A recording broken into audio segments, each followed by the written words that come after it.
राधे राधे। वृंदावन की पावन धरा से आप सभी मित्रों को, आपके मित्र सखा दोस्त मस्त दीपक बिंदास दीपक की सुबह की प्रेम भरी राधे राधे। दिनांक 1 जून सुबह 8:20 हो रहे हैं और मौसम इस ज़बरदस्त औसम। जी हाँ, वृंदावन का मौसम बहुत ज़बरदस्त औसम हो रहा है।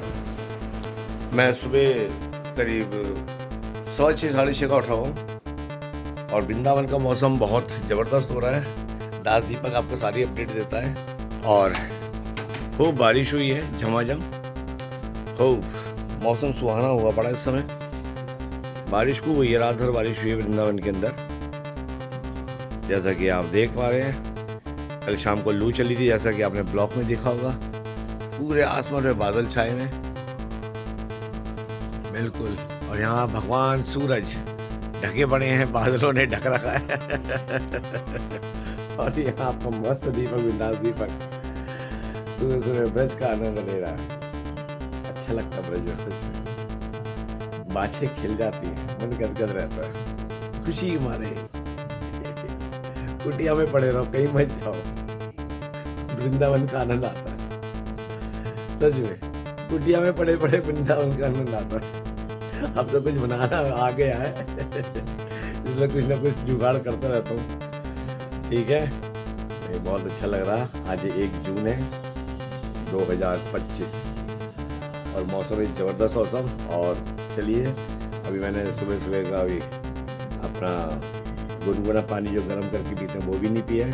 फर्स्ट क्लास किशमिश खानी है, जो बादाम अखरोट भिगो तो वो खाना है और मौसम सुबह का मौसम, बादल छाए हुए हैं, बहुत ग्रीनरी है सारी। ये चीज मेरे को बहुत अच्छी लगती है, यहाँ ग्रीनरी है सारी ग्रीनरी, बहुत बढ़िया। यही पोल्यूशन रहित जिंदगी है यहाँ। अभी थोड़ा कंस्ट्रक्शन का काम चल रहा है, धूल मिट्टी अलग बात है, लेकिन यहाँ का एनवायरनमेंट बहुत साफ सुथरा है। कोई फालतू गाड़ियों का आना जाना है ही नहीं। वृंदावन यहाँ से, जहाँ से प्रेमानंद बाबा निकलते ना NRI की तरफ से, मात्र 1.25 से 1.5 किलोमीटर पे सारी रिहाइश। सामने देखो सारे आश्रम, ये सब आश्रम बन रहे हैं। वो सोसाइटी है हरे कृष्णा ऑर्चिड। यहाँ सब कीर्तन होते हैं दिन में, यहाँ कीर्तन की आवाज आती रहती है। ये आश्रम बना हुए हैं, गौशाला आश्रम। पूरा एनवायरनमेंट बहुत साफ सुथरा है, बहुत गौशाला है वृंदावन में, बहुत ज़्यादा। बहुत अच्छा लगता है इन सबको देख के, सच में। मात्र 3 किलोमीटर यहाँ से बाके बिहारी, स्कूटी पे पहुंच जाता आराम से, 10 मिनट नहीं लगते। अंदर गांव में होता हुआ निकल जाता हूँ चढ़ के, नाली का पानी आ रहा होता पर घिन नहीं आती, संसार में आती है। गलियाँ टूटी हुई गाँव की हैं, ठीक है, ट्रैक्टर भी चलते हैं उसी वजह से। कई बार तो वहाँ गाड़ी है ना, एक गाड़ी की निकलने की जगह है, दूसरी गाड़ी आती है, बड़ी मुश्किल से निकलती है। तो कई बार ब्रजवासी चिल्लाने लगते हैं, तो मैं कहता हूँ बंद करवा दो, बाहर वो लगवा दो, खंबे लगवा दो। कह रहा हाँ, फिर से कहता हाँ प्रभु जी, कि वो बात होती है, मैं तो मस्ती करते रहता हूँ। हाँ खंबे लगा दो, बिल्कुल। फिर एक बोलता है ट्रैक्टर कहाँ से आएगा, फिर गाली दे के अपने दोस्त को बोलता है तेरे वहाँ से आएगा, मतलब ट्रैक्टर चलते ना वहाँ पे गली हुआ था ये। मैंने बंद करवाओ, बंद कर दो। हाँ, ये गाड़ी को मैं कहता हूँ, मैंने गाड़ी को बंद करवाऊँ, वही कहते नहीं खंबे लगवाएंगे प्रभु जी, खंबे लगाएंगे। तो इतने में गाली देके बोलता कि ट्रैक्टर तेरे मुँह में घुसेगा क्योंकि ट्रैक्टर चलते ना वृंदावन तो पानी के टैंकर वगैरह वाले। तो ये लेबर जा रही है अभी इस दायरे से काम सारे बहुत अच्छा है। और यहाँ की ना जब इनकी आपस की मस्ती होती है, मैं देखो लड़ाई हर जगह होती है, हर जगह लड़ाइयाँ होती हैं, लेकिन मैं यहाँ कहता हूँ मस्ती होती है। इनकी बीच में ना लड़ाइयों में कभी बोलना नहीं चाहिए, इनका अपना मैटर होता है। जैसे मैं कहता हूँ मंदिरों में गोसाइयों की बातों में कभी बीच में इंटरफेयर मत करो, उनका अपना मैटर है। ठीक है, मेरे से कई बंदे कह रहे हैं अभी बाकी बिहारी का पंगा हो रहा है, आप इसको बोलो। मैं क्या बोलूँ भाई, बाकी बिहारी, एक बात समझ लो, छोटी सी बात समझ लो। सबसे बड़ी बात, वृंदावन ब्रज 84 कोस में श्री जी की मर्जी के बिना पत्ता तक नहीं हिल सकता। तो अगर कॉरिडोर बन रहा है ना, तो ये उनकी मर्जी से बन रहा है। आज वक्त की डिमांड है, आज वक्त की डिमांड है, पब्लिक बहुत आ रही है। ये जागृत धाम है, ये जागृत धाम है। देखो मेरे ये ये भीगे पड़े हैं, अभी ये भी खाऊंगा मैं। फिलहाल तो इसके अंदर ये पानी डाल दूँ ताकि गर्म होगा। तो मैं कह रहा हूँ दोस्तों, ये जागृत धाम है वृंदावन। आज हर कोई वृंदावन वास चाहता है, तभी यहाँ के रेट इतने हाई फाई बढ़ रहे हैं। हर कोई चाहता है वृंदावन वास, ठीक है। और ये भी चाहते हैं कि वृंदावन वास अभी ना हो, प्रॉपर्टी तो लेके डालने हैं, क्योंकि यहाँ रेट बढ़ रहे हैं प्रॉपर्टी के। मैं भी अभी ये गिलास दोबारा भर के रख दूँगा 24 घंटे तक, दोनों गिलास 24 घंटे में पानी बिल्कुल तांबे वाला हो जाता है। बिल्कुल कम से कम 8 घंटे होना चाहिए। 24 घंटे तांबे का पानी गिलास में रखता हूँ, पानी बहुत बढ़िया होता है। इतने अच्छा मिनरल उस जाते हैं कि पेट की सारी गंदगी निकालते हैं। अभी बासी में हूँ, मैं पानी पीता हूँ, ये गुनगुना पानी पीता हूँ। इसके बाद ये किशमिश वाला पानी है, ये पी जाऊँगा और किशमिश खा जाऊँगा। और इसके बाद 10 मिनट बाद बादाम का पानी फेंक दूँगा और बादाम अखरोट खा जाऊँगा। बादाम के छिलके उतार के खाना चाहिए, कोई भी ड्राई फ्रूट हो। अंजीर ख़त्म हो गया मेरा अब यहाँ पे मिलता है अंजीर, वहाँ जाना पड़ेगा मथुरा। अभी जून आ गया है, मुझे शायद दिल्ली जाना है, क्योंकि रिटर्न वगैरह फाइल करनी होती है। तो जाऊँगा तो वहीं से अपनी पासबुक वगैरह अपने सीईओ को देके आने। हमारे मित्र हैं बचपन के, अरविंद शर्मा, वही देखते मेरा और घर के परिवारों का, धर्मपत्नी का, तो उन्हीं को देके आऊँगा। मेरी बात हुई है तो उसने कहा दीपक आना, तो जून में जाऊँगा। तो वहीं से अंजीर, ड्राई फ्रूट्स, अपना थोड़ा राशन ले आऊँगा, ठीक है। तो अब भाई हम क्या बोल सकते हैं, अब श्री जी का ये व्रत 84 कोस है, उनकी मर्जी से तो यहाँ पत्ता भी नहीं हिल सकता। और हमें ब्रजवास तो बहुत दूर की बात में, अगर हम वृंदावन में या ब्रज में कहीं भी आ रहे हैं तो श्री जी की मर्जी से आ रहे हैं। श्री जी कृपा करती है तो कन्हैया हमारा पकड़ कर लाता हाथ, 2 दिन रखे, 4 दिन रखे और 3 दिन रखता, वापस फिर हमें छोड़ देता हमारा कन्हैया। तो मेन तो यहाँ की अधिष्ठा है और लाडली जो है ना, तो हम क्या बोल सकते हैं इस मामले में, उनकी मर्जी के बारे में पत्ता नहीं मिल सकता। और अगर मेरी बात कहो तो कुंज गलियाँ जरूर हैं, लेकिन वक्त के साथ बदलाव होता है। वृंदावन में बिल्डिंगें तो बनी बड़ी बड़ी, आज बाहर के लोग आ रहे हैं तो आज यहाँ कीमत लाखों पार कर गई है। 1 लाख रुपए गज तो इसी सोसाइटी का रेट है।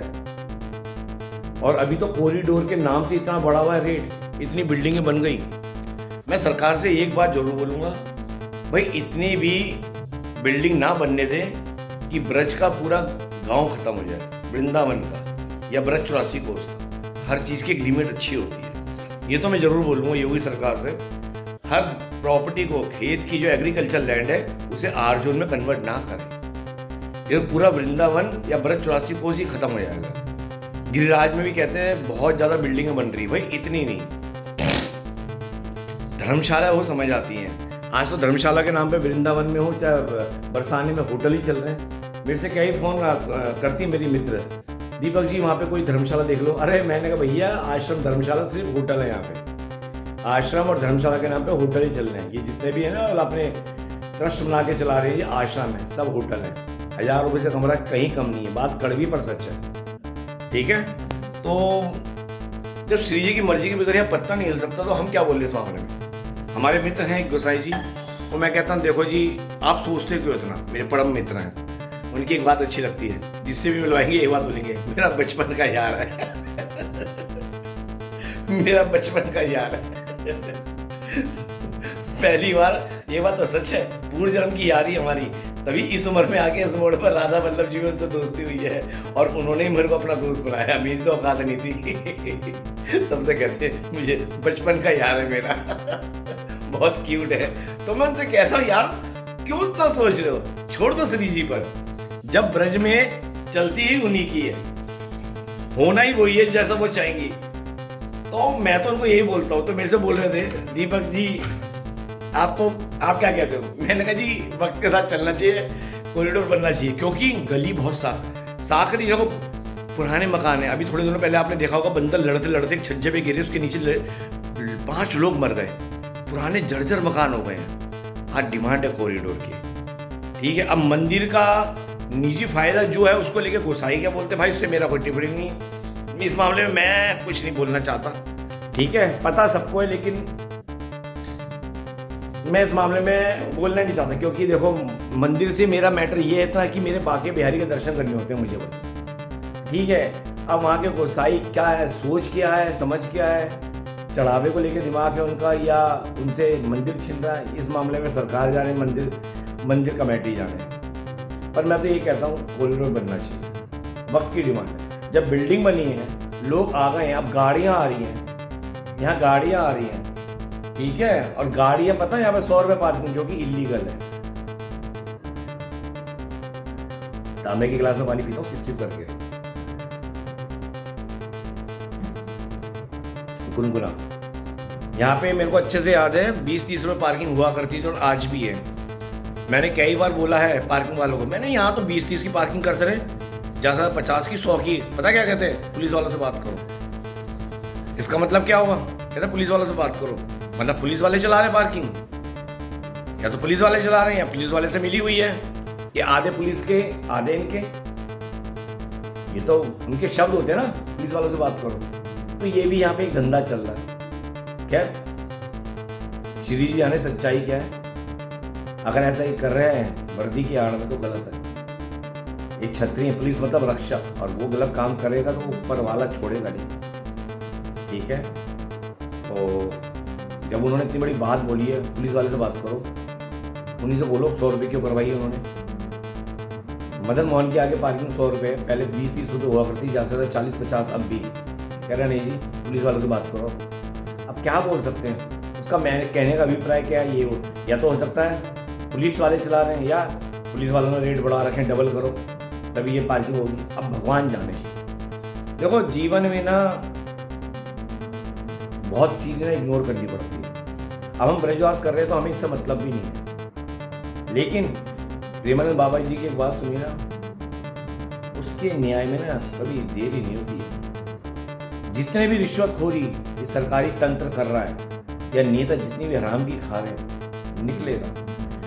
यहाँ की न्याय व्यवस्था को आप वकीलों द्वारा ऊपर नीचे करके अपने आप को बचा सकते हो। यहाँ के संविधान में संशोधन कर सकते हो, कानून में संशोधन कर सकते हो। भगवान के संविधान में भगवान के न्याय में संशोधन नहीं होता। ये सारे जितने भी रिश्वतखोर हैं ना, जितने भी सरकारी रिश्वतखोर हैं, सरकार मतलब भारत, और तुम वहाँ रिश्वतखोरी कर रहे हो, मतलब देश के साथ ये धोखा है, ठीक है। सरकार मतलब भारत, मतलब ये देश भूमि ने तुम्हें एक सरकारी नौकरी दी, तुम्हारी पढ़ाई लिखाई के दम पर है, तुम्हें सेवा ली करते हैं। पुलिस सेवा में आती है, सरकारी जितने भी काम काज आते हैं सेवा में आता है, ठीक है। और तुम इसी की आड़ में रिश्वतखोरी घूसखोरी कर रहे हो। याद रखना, यहाँ तो वकील को पैसे दे के बचा सकते हो, और वो भी तभी तक बचोगे जब तक आपके पुण्य बचे हुए।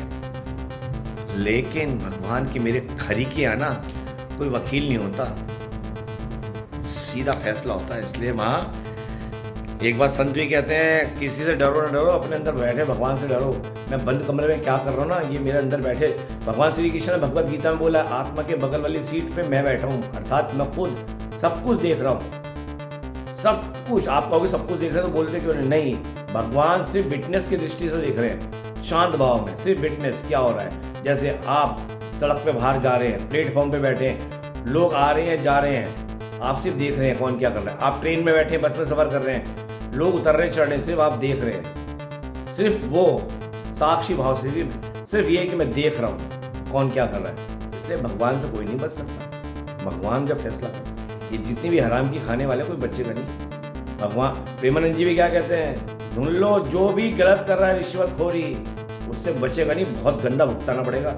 और जितने भी गलत हम काम करते हैं ना, पाप करते हैं, ये रिश्वतखोरी करते हैं, हमारे पितरों की तोड़ाई होती है, तब जाके उनकी तोड़ाई होती है, तो उनका क्रोध हमें पितृ दोष के रूप में लगता है। तो अगर कोई भी सरकारी महकमे का कर्मचारी रिश्वतखोरी कर रहा है, ठीक है, भ्रष्टाचार भ्रष्ट है, वो भ्रष्टाचार फैला रहा है, भ्रष्टाचार कर रहा है किसी भी रूप में, चाहे वो पुलिस में हो, चाहे वो नगर निगम में हो, चाहे वो किसी भी औहदे पर हो, एसडीएम पे हो, किसी भी बड़े तंत्र में बैठा हुआ है, भ्रष्टाचारी है, वो रिश्वत ले, तो वो भ्रष्टाचारी है, तो उसकी तोड़ाई बड़ी होगी। ये याद रखना। मैं तो साफ कहता हूँ, परमात्मा के घर ना देर है ना अंधेर है। लोग कहते हैं ना भगवान तेरे घर देर जरूर है अंधेर नहीं। मैं कहता हूँ ना देर है ना अंधेर है, फैसला होता है वहाँ तो कॉरिडोर बनना चाहिए भाई, पब्लिक बढ़ रही है और व्यवस्था भी होनी चाहिए। मैं तो सरकार से एक बात और बोलना चाहूँगा, मेरे मन के भाव है, जब आप कॉरिडोर बना रहे हो तो पार्किंग फ्री होनी चाहिए। भाई बाहर से आते हैं, अब आपने ये तीर्थ धाम को तो पर्यटक स्थल बना दिया ना, अब पैसा तो उन्हीं से आ रहा है, होटल्स बनेंगे जगह जगह, तो यहाँ पे पार्किंग फ्री कर दो। सुविधा तो सरकार को देनी चाहिए ना, तो पार्किंग ही फ्री करो ना, फिर पार्किंग फ्री करो, सरकार को तो होनी चाहिए। अभी रुक्मणी बिहार इतनी बड़ी पार्किंग बना रही है, क्यों बना रही है? फ्री करो ना। चलो सॉरी, मैं क्यों नहीं, सही बना रखी है, लेकिन फ्री करो। भाई इनसे कितना बड़ा आता है पैसा, कितने बड़े होटल चल रहे हैं यहाँ पे, खाने के रेस्टोरेंट वगैरह सब चल रहा है, घुसाई हुई कमाई इन्हीं से हो रही है, ठीक है ना, घुसाई हुई कमाई इन्हीं से हो रही है। तो एक तो पार्किंग फ्री कर देनी चाहिए, सुविधा सरकार को देनी चाहिए, ठीक है। मेरा तो अपना मानना है, चाहे वो अयोध्या में चाहे यहाँ पे कहीं भी धार्मिक स्थल पे अब भीड़ आ रही है तो उसको सुविधा दो, पार्किंग फ्री कर दो, करो। और सरकार को व्यवस्था संभालनी चाहिए। अच्छी बात बता रहा हूँ, मन के भाव, पार्किंग ऐसे में फ्री कर दो। या फिर पार्किंग आ रही है ना, पूरी तरीके से बैठाओ, 10 रुपये घंटे के हिसाब से। अब 3-4 घंटे के लिए लोग आते हैं, अब 100 रुपये ले रहे हैं, पर्ची भले ही दे रहे हैं, वो पर्ची सही है गलत ये तो भगवान जाने, बस 10 रुपये घंटा होना चाहिए।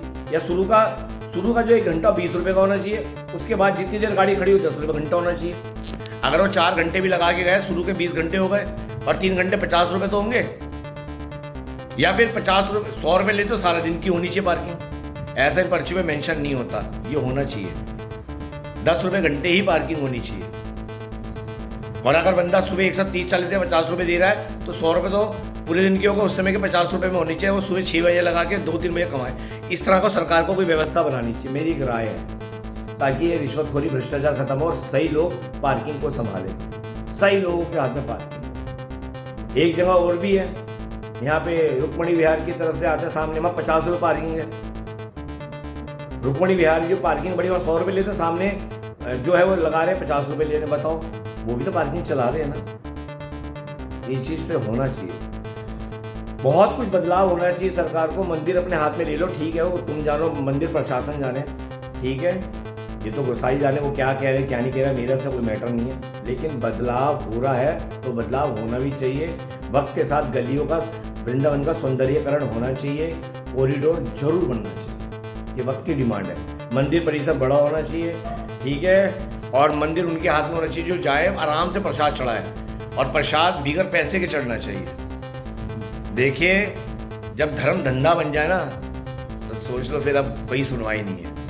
आज व्यासपीठ मंदिर ये धर्म के नाम पे धंधा बन गए हैं। मैं वृंदावन से एक बात बोल रहा हूँ, सुबह 1 तारीख को व्यासपीठ मंदिर धंधा बन चुका है, समझे। आज आस्था धंधे के अधीन हो चुकी है, आज भक्ति धंधे के अधीन हो चुकी है। तो भाव से चढ़ाए तो पहले पैसे रखने पड़ते हैं,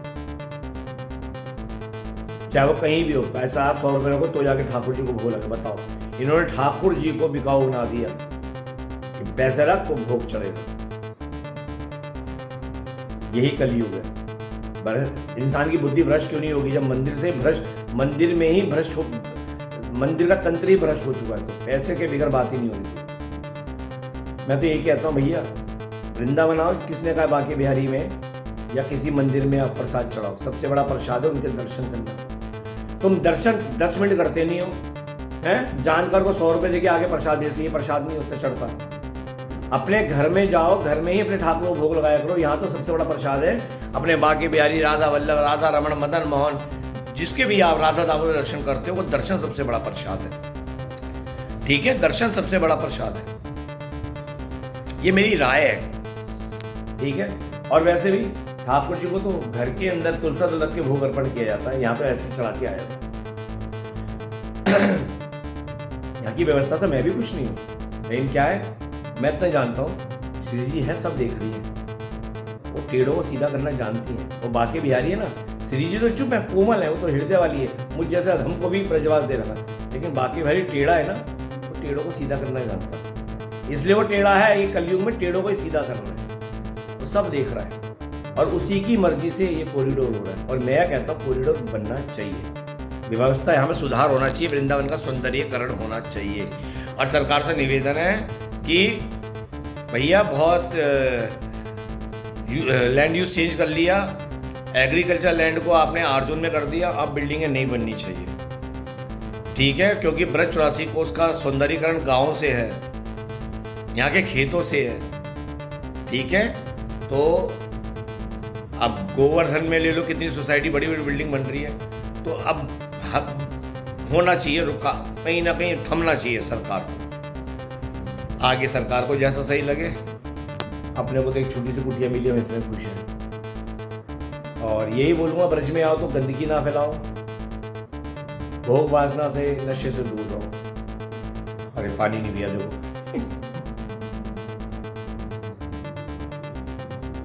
सात्विक जीवन जियो।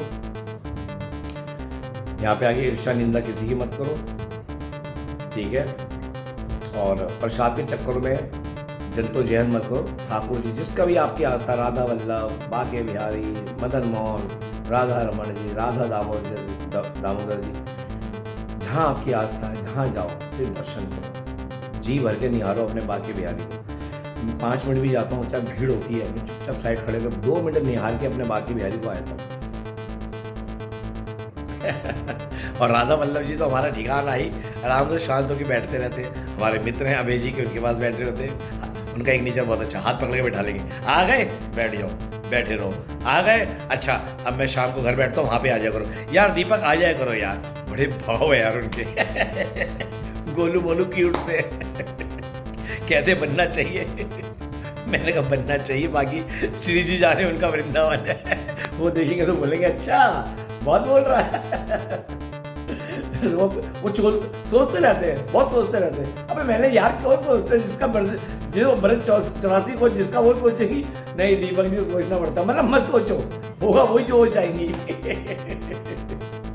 चलिए जी, अब अपनी किस्मत बादाम भी खा ले, तो बहुत बातें हो गई सुबह सुबह आप सभी के साथ। तो वृंदावन की पावन तरफ से आप सभी को सुबह की प्रेम भरी राधे राधे राधे राधे। ब्रज बास करा दे, राधे श्याम सीताराम, हरि बोल।